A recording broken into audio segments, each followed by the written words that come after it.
Que la paix soit sur vous, les Gaulois et les Gauloises, courageux résistants et opposants à la dictature sataniste, qui bientôt ne sera plus mondiale mais locale, puisque nous aurons réussi à bouter les satanistes hors de France et à y rétablir la monarchie. Dans cette vidéo, je vais vous parler de phrases, voilà, de phrases et de ce qu'elles m'inspirent, parce qu'en fait, vous le savez peut-être, moi de base, je suis une littéraire, j'ai fait ma maîtrise en stylistique, mon DEA non, mais j'aurais bien aimé. Et au final, ce qui m'intéresse finalement le plus, ou en tout cas on va dire plutôt, c'est pas ce qui m'intéresse le plus, mais là où je suis le plus dans mon domaine, c'est les mots, leur sens et la façon dont la falsification du langage peut servir à égarer les gens, et le contraire aussi bien sûr. Alors, donc petite considération sur le sens des mots. De nos jours, on a le diable qui a été rebaptisé Lucifer, c'est pas très récent, mais voilà. Et il est important que nous, en tant que croyants, en tant que résistants à la dictature, nous lui donnons ses vrais noms. Alors quels sont les vrais noms du diable? Quand je dis vrais noms, c'est-à-dire les noms qui permettent de comprendre qui il est et ce qu'il fait. Bon, nous avons le mot diable, qui n'est pas mauvais, qui est assez neutre, mais qui correspond quand même, qui est clair pour tout le monde, donc il y a de la valeur en tant que tel, diable. Nous avons le père du mensonge, qui est une belle périphrase pour parler du diable, parce que elle souligne, elle met en avant le fait que c'est le diable qui cherche à semer l'erreur, le mensonge, etc. Nous avons aussi Satan, peut-être moins parlant, mais ça reste encore clair. Nous avons pour le côté musulman le shaitan, et nous avons aussi ténébrifère, sur lequel j'insiste un peu. Donc ténébrifère, c'est vraiment un bon mot pour parler du diable. C'était un mot qui avait cours au XVIe ou XVe siècle, 15e siècle je crois, et à une époque justement où le diable n'avait pas le pouvoir comme maintenant, donc c'est tout à fait significatif que de nos jours, le diable a le pouvoir et on l'appelle Lucifer, le porteur de lumière. Pourquoi? Parce que c'est lui finalement qui décide de la manière dont on va le nommer. À l'époque où il n'avait pas le pouvoir, on l'appelait ténébrifère, le porteur de ténèbres, parce que effectivement, le diable apporte les ténèbres. Donc c'est bien de revenir au mot ténébrifère, et franchement, je vous conseille d'utiliser ce mot. Les gens vont vous regarder quoi, comment, et là, vous leur expliquez la signification du mot. C'est, je pense, vraiment une bonne manière de parler du diable. Donc appelons-le ténébrifère. Ça, c'était une première considération linguistique. Deuxième considération linguistique. J'ai remarqué quelque chose, c'est que quand quelqu'un dit de quelqu'un « ce n'est pas un prophète », eh bien, en fait, il révèle par là un attachement proche de l'adoration pour cette personne. Quand quelqu'un dit « Zemmour n'est pas un prophète », c'est un fan de Zemmour. Quand quelqu'un dit « Tariq Ramadan n'est pas un prophète », c'est un fan de Tariq Ramadan qui finalement se défend contre sa propre adoration en se disant « Non, mais quand même, ce n'est pas un prophète ». Il est sous-entendu qu'il est quand même beaucoup de choses. Il n'est peut-être pas un prophète, mais il a beaucoup des qualités prophétiques. Alors là, vous me direz peut-être que je surinterprète, mais moi j'ai constaté que les gens qui sont vraiment dans l'idolâtrie justement d'un personnage, ou qui sont en tout cas fascinés par ce personnage, les croyants, vont pour s'en défendre ou pour s'en protéger eux-mêmes de leur amour un peu trop inconditionnel pour cette personne, ou pour s'en défendre aux yeux des autres, c'est-à-dire pour dire non, je ne l'adore pas, ce n'est pas un prophète, bon, sachant qu'on n'est pas censé adorer les prophètes non plus, hein, mais bon. Donc la phrase machin n'est pas un prophète est un signe qu'on est très fasciné par cette personne. Voilà, ça c'était une petite considération linguistique de plus. J'attire votre attention sur ce petit fait. Ensuite, je reviens sur complotiste. Complotiste est très proche au niveau des sonorités et de la composition du mot, de la formation du mot, et de comploteur. Mais il est important d'avoir clairement à l'esprit et d'expliquer aussi aux gens qui n'ont pas compris que le complotiste, c'est le contraire du comploteur. Le complotiste est celui qui dénonce le comploteur, celui qui est contre les comploteurs, celui qui veut désamorcer le complot du comploteur. Donc, si on utilise complotiste, il faut que ce soit clair et pour soi et pour les personnes à qui on parle, que le complotiste, c'est l'ennemi du comploteur. Et donc, il est intéressant, du coup, d'expliquer ce qu'est un comploteur. Voilà.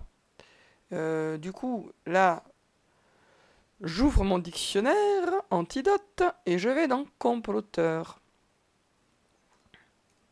Comploteur. J'espère qu'il existe. Il existe dans la pratique, mais est-ce qu'il existe dans le dictionnaire? Oui. Personne qui complote. Ah. Toujours les définitions qui n'aident pas beaucoup. Bref. Bon, donc un comploteur, c'est une personne qui complote. Le complotiste, c'est quelqu'un qui a compris qu'il y a un comploteur ou des comploteurs. En général, un comploteur n'est pas tout seul, ils s'y mettent à plusieurs, donc c'est des comploteurs. Et qui les dénonce.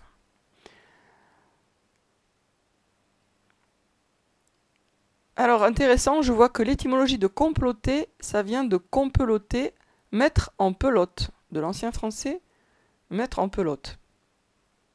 Embrouiller, quoi. Alors, organiser un complot. Se réunir secrètement pour la préparation d'une action répréhensible. Manigancer. Donc il y a bien l'idée de secret, se réunir secrètement pour la préparation d'une action répréhensible. C'est pour ça que c'est ridicule de dire « Ah, les complotistes, ils croient que non seulement les groupes ont le pouvoir de tirer les ficelles, mais en plus de ne pas être repérés. » Mais c'est le principe même du complot, c'est le secret, se réunir secrètement pour, etc. Donc la notion de secret, elle est déjà dans la notion de complot. Ce qui fait qu'il n'y a pas de raison d'accuser les complotistes de... Enfin bon, je passe. Alors, comploter, donc, comploteur, c'est le contraire de complotiste, même si les deux mots se ressemblent. Et il y a beaucoup de gens pour qui ce n'est pas clair, tant du côté complotiste que du côté mouton, que du côté moutruche. Il y en a qui n'arrivent pas à bien voir la différence. Donc, regardez dans le dictionnaire, regardez la définition de comploteur, comparez-la avec celle de complotiste, c'est le contraire, même si ça ressemble, c'est le contraire.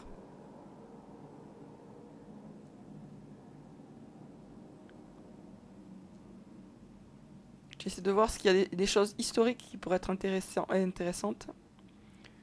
Ouais, compeloter, mettre en pelote. Mais j'aimerais bien qu'ils expliquent pourquoi.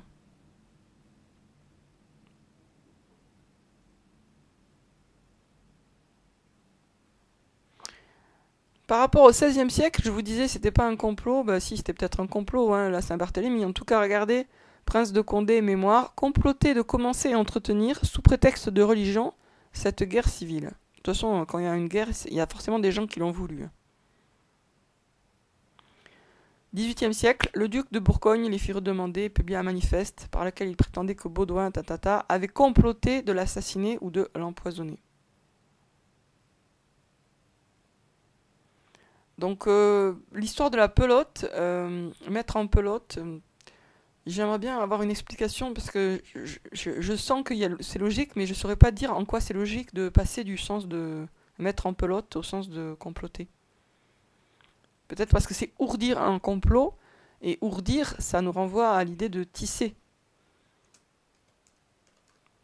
Ourdir, c'est tendre les fils. Commencer à tisser, vous voyez. Ourdir, on dit ourdir un complot. Ourdir la trame d'un complot, donc ça nous renvoie à une image du tissage.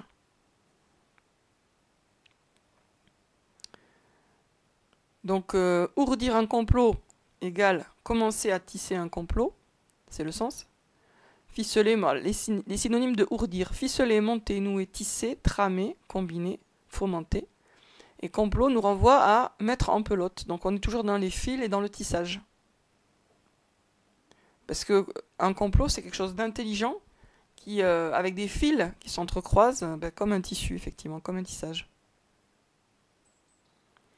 L'araignée ourdit sa toile, effectivement. Ourdit, c'est un sens littéral et symbolique aussi, enfin métaphorique. Alors justement, je reviens aux considérations sur la métaphore et le sens littéral. Ça, c'est un point extrêmement important pour ceux qui veulent comprendre et ne pas ni tomber dans l'extrémisme, ni se faire manipuler, etc.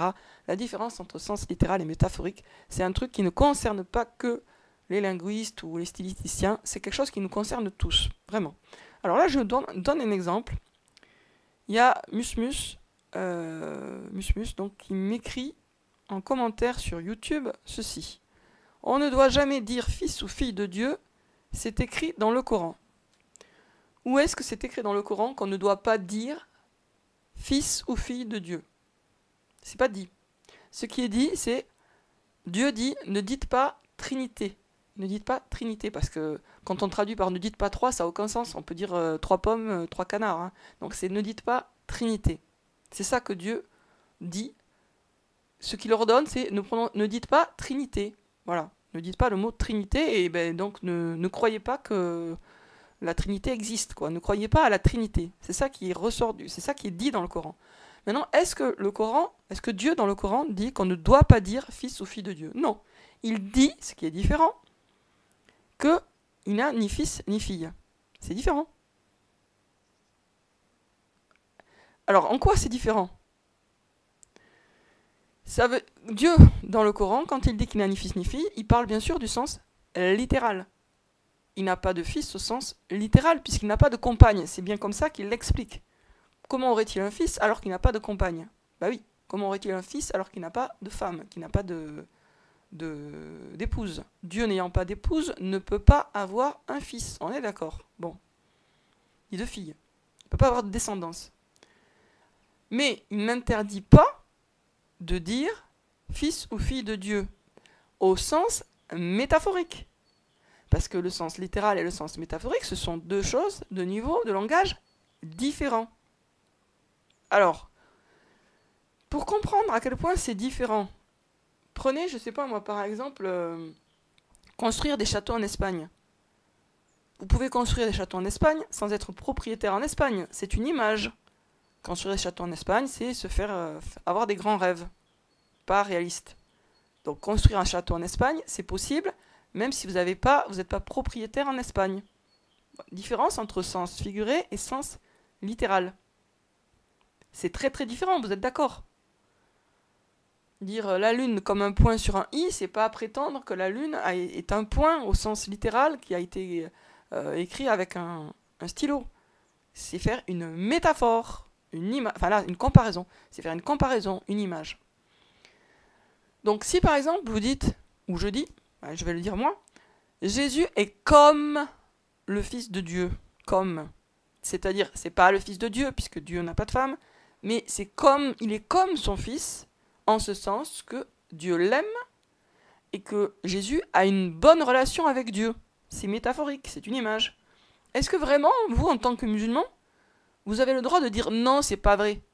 Si vous comprenez bien la différence entre sens littéral et sens métaphorique, vous devez dire j'aime pas cette formule, mais effectivement, oui, si c'est une métaphore, je ne peux pas prétendre que cette métaphore n'est pas valable, puisque Jésus était effectivement un envoyé de Dieu, et que, au sens métaphorique, tous les envoyés de Dieu qui ont rempli leur mission, qui ont été fidèles, sont des fils et des filles de Dieu, puisqu'ils avaient une relation privilégiée avec Dieu, de même que des enfants, une relation privilégiée avec leur père et leur mère. Donc en tant que métaphore, image, fils ou fille de Dieu, c'est valable pour les gens qui sont proches de Dieu. Parce que à ce compte-là, vous pourriez dire aussi, mais proche de Dieu, c'est une image, c'est pas vrai, parce que géographiquement, t'es pas proche de Dieu. Il faut comprendre ce qu'est une métaphore. Les rapprocher de Dieu, on pourrait vous dire, ouais, mais Dieu, il n'est pas à un endroit précis, et donc on ne peut pas s'en rapprocher géographiquement, donc ton image, elle n'est pas bonne. Et vous pourrez aussi d'ailleurs critiquer le Coran lui-même, puisque dans le Coran, il est question de la main de Dieu. Vous allez dire quoi? Ah mais non, le Coran, il faut le brûler parce que Dieu n'a pas de main. Mais c'est la parole de Dieu, là. Donc Dieu, il utilise des métaphores. Il n'a pas dit, Dieu, j'ai une main comme un être humain. Après, bien sûr, si vous voulez le prendre au sens littéral et considérer que Dieu a des mains, personnellement, je m'en fiche. Vous faites ce que vous voulez. Mais la plupart des croyants vont considérer que la main de Dieu, c'est une métaphore. Donc, Dieu, il utilise des métaphores et on a le droit d'utiliser des métaphores. Il n'y a pas de crime derrière. Le problème extrêmement fréquent, c'est que le diable se sert des métaphores pour aller glisser un sens littéral. Il nous fait glisser, comme sur une peau de banane, du sens figuré, qui est juste, à un sens littéral, qui est faux. Et là, j'avais une idée, mais elle est repartie, donc par rapport à ce genre de glissade. Oui, justement, couper la main au voleur. En arabe, c'est une métaphore. Dieu n'a jamais dit de couper la main au voleur. Déjà, en arabe, ça devrait être, si on le prenait au sens littéral, ça serait les deux mains. Donc, si on le prend au sens littéral, on devrait couper les deux mains des voleurs. Mais en fait, c'est une image, c'est une métaphore pour dire reprendre, faire payer le voleur et lui faire payer une amende. C'est pas la même forme verbale qui est utilisée pour couper la main et le bras et le pied opposés, où là, effectivement, il s'agit d'une mutilation qui est prescrite par Dieu pour les gens qui ont semé la corruption sur la terre.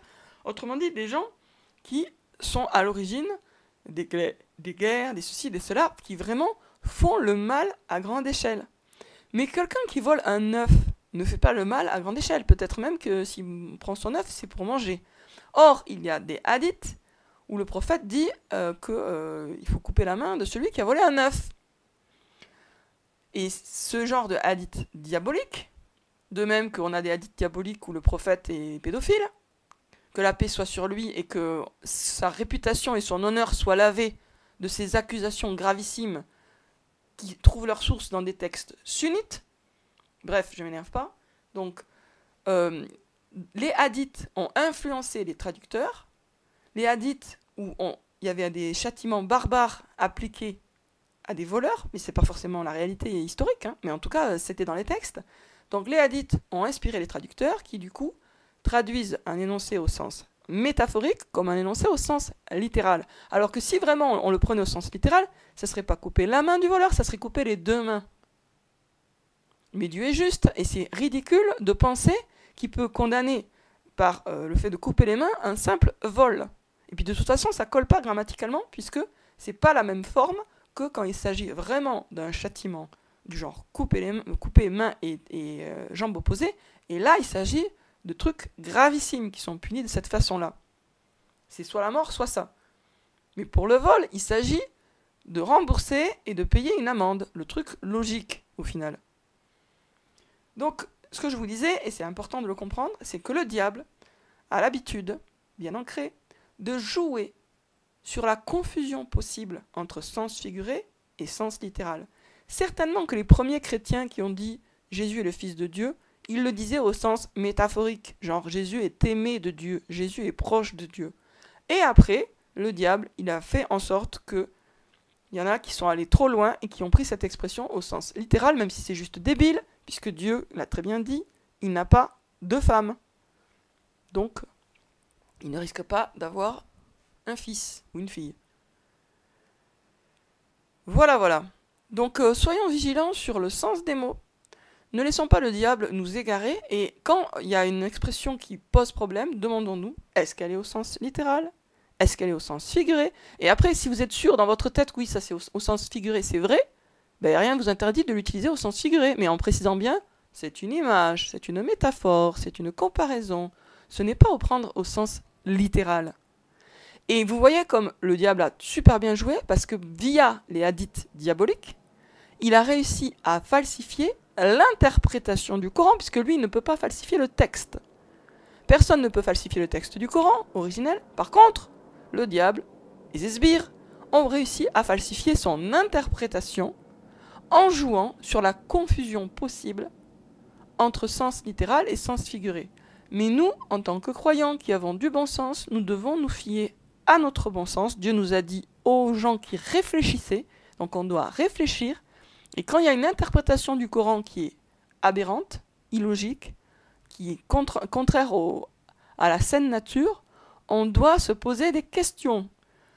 L'interprétation du Coran, moi à une époque j'y ai cru, j'ai cru que Dieu disait qu'il fallait couper la main du voleur, parce que je me fiais bêtement aux traductions, et je me rappelle qu'il y avait un coraniste qui m'avait dit, mais quand même, un peu de bon sens, comment il va faire le voleur à la main coupée ? Et j'avais répondu connement, oui mais Dieu c'est mieux que moi. Ben, sauf qu'en l'occurrence, là, effectivement, il y a une question de bon sens et que Dieu s'adresse à notre bon sens. Il avait raison, le coraniste. Il avait totalement raison. Parce que, imaginez, tous les gens qui volent se retrouvent avec des mains coupées. Mais qu'est-ce qu'ils vont faire après ? Ils sont handicapés. Ils vont être stigmatisés. Ça y est, on les voit, on sait que ce sont des voleurs. Ils ne peuvent plus rien faire. Ça va être un poids pour la société. Ils vont devenir quoi ? Des mendiants, etc. C'est complètement une impasse. Et en plus, c'est totalement disproportionné. C'est disproportionné comme châtiment. Le vol, c'est grave, mais c'est pas grave à ce point-là. Alors que par contre, quand Dieu dit couper la main et le pied opposés à ceux qui sèment la corruption sur terre, il faut bien comprendre ce que ça veut dire, semer la corruption sur la terre. Ça veut dire être à l'origine de guerres, de massacres, ça veut dire, je sais pas moi, les tueurs en série là, qui en tuent plein, c'est des semeurs de corruption sur la terre, ceux-là. Ceux-là, oui, il faut leur couper une main et un pied opposés, ou les tuer carrément, l'un ou l'autre. Mais on n'est pas du tout dans la même catégorie. Imaginez quelqu'un qui vole, je sais pas moi, un citron sur un étalage. Il faut lui couper la main, mais c'est complètement absurde. Absurde. Et attention, hein, ne me dites pas, oui, mais c'est proportionnel, gna gna gna gna. Parce qu'il y a bien un hadith qui dit, celui qui a volé un œuf, faut lui couper la main. Et en plus de ça, il est maudit. C'est un hadith, c'est une parole attribuée au prophète. Donc on voit bien que les hadiths qui prétendent qu'il faut couper la main aux voleurs sont des hadiths sataniques, débiles. Donc ça ne reflète absolument pas la véritable parole du prophète. Il n'a jamais dit ça, le prophète. Déjà, le prophète, il avait dit, brûlez tous les livres que vous avez écrits avec mes paroles. Raccrochez-vous au Coran et ne supprimez ce que vous avez mis par écrit de moi. Personne n'a respecté sa volonté. Les sunnites disent, ah, le prophète, il faut suivre le prophète. Mais quand le prophète leur dit, brûlez vos livres de hadith, ah là, non, là, ils n'obéissent pas. Donc en fait, c'est l'obéissance quand ça les arrange. S'ils avaient obéi, on n'en serait pas là. Hein. Donc cette interprétation du Coran où il faut réellement couper la main du voleur, c'est une interprétation diabolique, qui a été inspirée, c'est pas les traducteurs eux-mêmes hein, qui sont diaboliques, eux ils sont sous l'influence, ils sont dominés, ils sont complètement contrôlés mentalement par les oulémas, qui sont eux-mêmes contrôlés mentalement par les hadiths. Voilà. Mais quels hadiths? Des hadiths diaboliques, où le diable a joué habilement, parce qu'il n'est pas con le diable, à la différence de beaucoup de croyants malheureusement, le diable il n'est pas bête, et donc il sait très bien qu'il doit jouer sur la confusion possible entre sens littéral et sens figuré. Couper la main au sens littéral, c'est couper la main au sens figuré, c'est priver de moyens financiers. Regardez les images, même en français, c'est un peu du même ordre. Avoir le bras long, c'est avoir du pouvoir.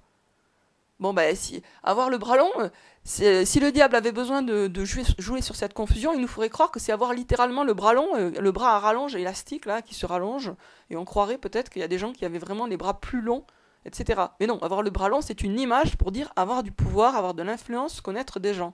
Et donc, couper la main, c'est une image aussi, couper les mains, dans le Coran, c'est une image pour dire, ben, enlever du pouvoir, enlever de l'influence, privé d'influence, donc soit en prenant de l'argent, soit en décrédibilisant. En tout cas, il y a l'idée qu'on retire du pouvoir à la personne. Le pouvoir de nuire, là, en l'occurrence. Mais même, enfin, le pouvoir de voler, ça peut être de l'argent, ça pourrait être aussi, on peut donner d'autres interprétations à ça. Ça pourrait être aussi leur casser leur réputation, leur faire payer une amende et publier que ce sont des voleurs pour qu'après on leur fasse plus confiance, par exemple. Enfin, en tout cas, il y a plusieurs possibilités, mais en tout cas, il ne s'agit pas d'un châtiment corporel. Il ne s'agit pas de ça, il s'agit d'autre chose. Sur ce, je vous dis à bientôt les amis.